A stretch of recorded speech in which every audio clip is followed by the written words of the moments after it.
Greetings, my fellow listeners.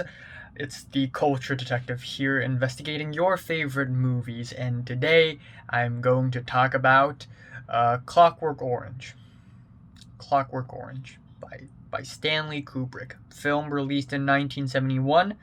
It is directed by the one and only one of the greatest, most influential, most important directors of all times, Stanley Kubrick. And it is adapted from a novel of the same name, which is released about 9 years prior to this film. And Stanley Kubrick, let's take a moment and appreciate how influential the man is. I mean, I haven't really talked about a lot of Kubrick films. The very first Kubrick film I've ever seen is, of course, The Shining, which is released in 1980. And sure, maybe The Shining is the most popular out of the bunch, but really, if you want to dive deep into the Kubrick filmography, you have to graze over the likes of Full Metal Jacket, Eyes Wide Shut, 2001: A Space Odyssey, Lolita, Doctor Strangelove, Barry Lyndon, and of course A Clockwork Orange. I have also talked about The Killing last year because I had to watch these film noirs for my film noir course in my first semester, which is fantastic. And The Killing, while I think it has a really interesting concept, I can't help but feel like the first half of the film is a little dragged, but the second half is absolutely brilliant. But now we go to somewhere in between with A Clockwork Orange, which is released after the incredibly abstract sci-fi epic that is 2001: A Space Odyssey. This one is where Kubrick heads to a new direction. In fact, Kubrick, with every single film of his, he manages to go for a different thing. He can go from romance to sci-fi to horror to action. He has done noir. He has pretty much tried almost every genre there is on the map, but every single time he hits the nail, and he hits it really, really well. And this is one of the reasons why Kubrick's filmography is one of the most impressive of all time, because usually directors just go for one genre and stick to it, like Scorsese with gangster films and Orson Welles with noir films slash Shakespeare films. But Kubrick just tries everything, and it works every time. It just is, because the guy is a friggin' genius. That being said, though, he did not write A Clockwork Orange, but he masterfully directed it. Nobody who had read the novel would have such ridiculous artistic vision as Kubrick does in this film, and it is just so friggin' impressive. So, A Clockwork Orange is about a man named Alex DeLarge in England. And specifically, he is a criminal. He is the leader of a young delinquent gang of four. They go around, they rob people, they beat up people for no reason whatsoever, they rape people. They are terrible, disgusting, filthy, and horrible. And there are also other gangs as well. So the entire society is filled with these gangs, these criminals that just go everywhere and they rob people and do these evil things for the sake of doing evil things. They don't necessarily do it for money, they just do it for pure pleasure, which is disgusting. Then, one day, Alex DeLarge is arrested. He went to jail. Finally, thank God. But the story doesn't end there. In fact, it begins there, with him accepting a therapy, where in an attempt to try new things, scientists decided to try out a new design, where they forcefully make a person sick, feel medically sick, nauseated, and disgusted, while the person watch video clips of violence and rape. and they basically did it to Alex DeLarge and conditioned him to feel sick every time he tries to act violently or sexually.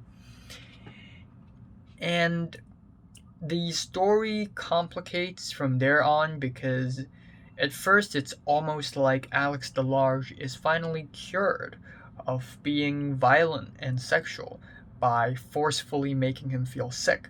But actually, is he cured? That question remains there.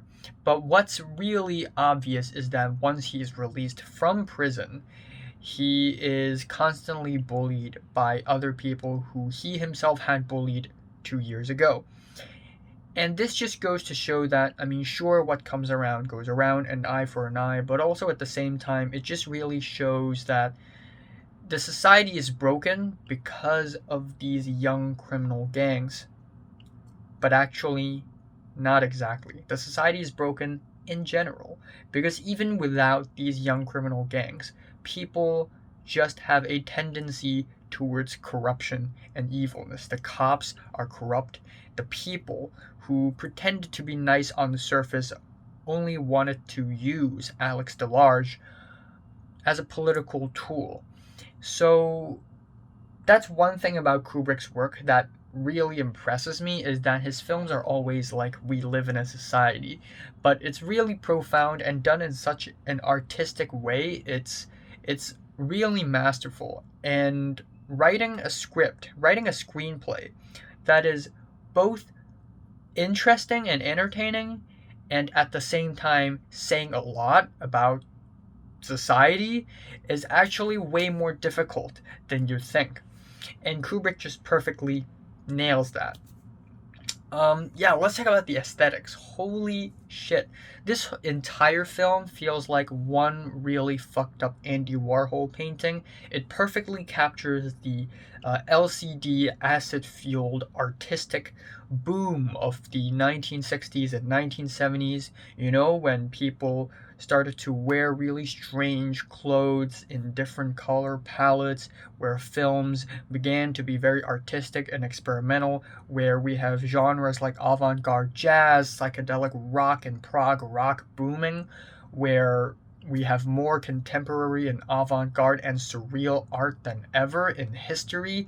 This really strange artistic boom is perfectly captured in this movie, and it has such a specific style: yoga, overalls, phallic objects, weird sculptures and statues, strange color palettes, masks, hats.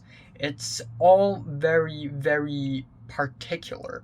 And several people have the same hairstyle. It's almost like this movie is parodical. It's full of sarcasm. It's full of it's not realistic, but yet it really shows the gritty and the filthy side of the society through these really overly exaggerated lens. And when it comes to the cinematography, damn, it's actually really good. You know, right from the beginning, right from the opening scene, we get these push outs. That iconic shot. There are actually a lot of push ins and push outs in this film, and it's kind of funny because a while ago I was like, ooh, next time I make short films, I'm gonna add a lot of push ins and push outs, and it's gonna be like my style or something. But Kubrick already did it, and he did it way better, way more eccentrically, way more flavorfully, and Kubrick already did it, and it's great in this film, really. And there are also a lot of shots in this film where Kubrick would use like a wide lens to distort the edges of the shot to make us feel like we are inside Alex DeLarge's point of view right now, where the world is warped. It's distorted. It's disgusting. It's full of crime. And it's cartoonish. It's disgusting as well, disturbing, sure. And yeah, great cinematography. Great cinematography. The pacing is also really good in this film. Again, when you go into a Kubrick film, don't expect a super entertaining movie because Kubrick doesn't do that. He doesn't do that here. the kind of films that Kubrick makes are films that critiques the society, and he does that perfectly with this film. It's not boring, certainly, and even in slower parts, we still have very interesting visuals and very interesting cinematography. And yeah, I'm just gonna leave it at that. Not much else to add. This is a great, great, great, great film.